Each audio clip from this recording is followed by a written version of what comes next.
Are you serious? Are you serious? Get some coffee, everybody. Calm down. But what we have here is a situation in Houston. Houston's got a crime problem now. It didn't take long for the looting to begin and the criminals to try to take advantage of people not being able to be in their flooded homes. There are already outbreaks of violence. An influx of evacuees and crime outbreak has begun.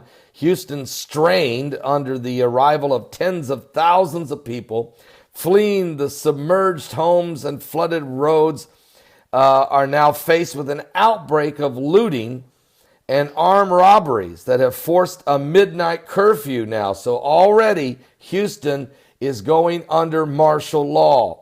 It's not been declared as martial law as of yet, but it's certainly, when you have a midnight curfew, that's basically what's taking place.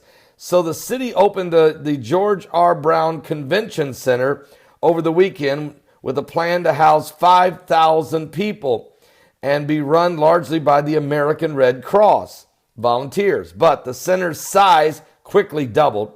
10,000 people arrived, only 5,000 cots. People streamed in from areas south and west of the city, and despite promising 2 more mega centers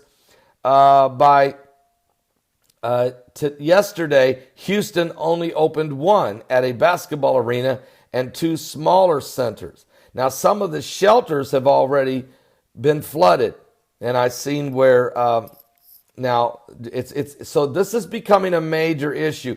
They proved too little for the county officials who set up their own location as an outbreak of looting and armed robberies then began, prompted the city to order an indefinite curfew from midnight to 5 a.m.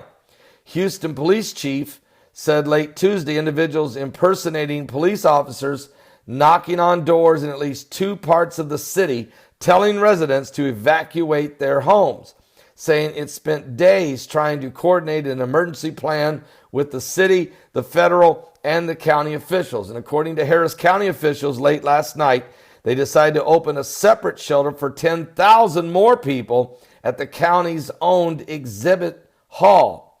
The Red Cross was pretty much overwhelmed, the county's chief administrator, Ed Emmett, said at a news conference late Tuesday. And after joint efforts didn't come together, Emmett said officials decided, we can't wait, we need to get this done. The county-owned exhibit hall, the NRG Center, was opened at 10 p.m. last night.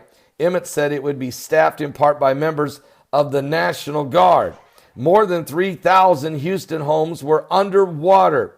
Thousands more were threatened by 2 levees, 2 reservoirs swollen by an estimated 35 inches of rain in those areas.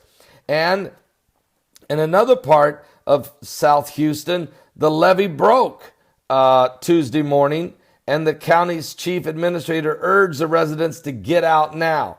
Mandatory evacuation orders are everywhere, including Galveston and Fort Bend and those counties. And we're continuing to see, folks, this insane situation. We've not seen rain like this. We've not seen a storm like this. This is of biblical proportion, and you have to start worrying about disease because the waters, the sewage systems, everything is backing up and starting to float up to the top. What do you do now? Okay? And you have to start considering, you got to look at the disease potential. Cholera is a real possibility, believe it or not. So could other pathogens and diseases. As long as people are drinking fresh drinking water, bottled water, that'll help a ton. But you still got airborne bacteria that will start to rise as the sun gets hot, as the rain goes away, as the waters slowly recede. There's still a lot of stuff floating around. So we got to keep a close eye on what's going on. A lot of prayers going up, a lot of focus right now. So please continue to do that. Pray for our brothers and sisters in Christ down in the Houston area and all of Texas and all of Louisiana. as things begin. And then Mississippi, you're next. So we'll watch the storm. I'll be back with more. Don't miss today's live broadcast. Starts at 12 noon Eastern at my website at www.paulbegleyprophecy.com. Also, Periscope, new live stream will be on, Roku satellite, YouTube Live, Blog Talk Radio, everywhere. We'll be on everywhere. 12 noon today, 10 p.m. tonight. You don't want to miss it. Big day of broadcasting. See you guys in a little bit.